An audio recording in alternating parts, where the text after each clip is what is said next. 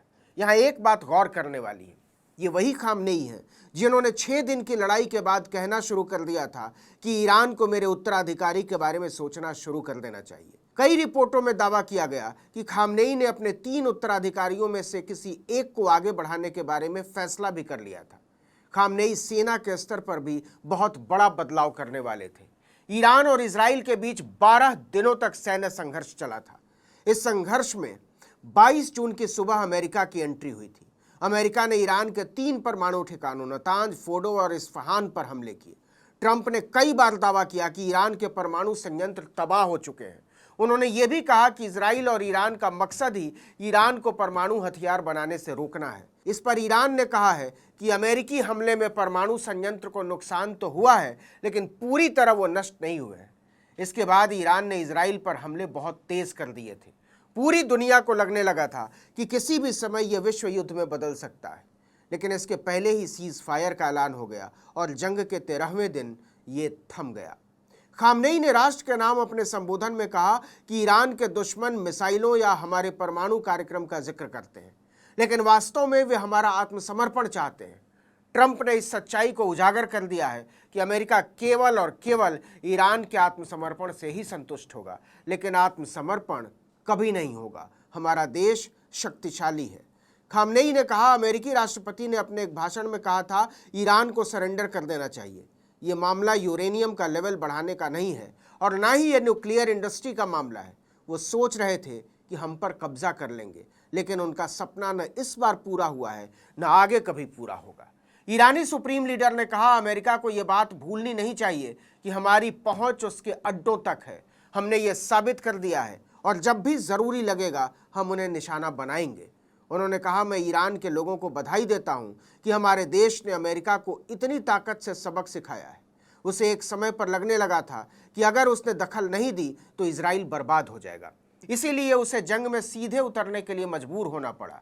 Khamenei ने कहा कि ट्रंप भले ही कितनी ही बातें बना ले, लेकिन सच ये है कि ईरान ने यहूदी देश को बुरी तरह हरा दिया है और वो इस इतिहास को कभी बदल नहीं सकता।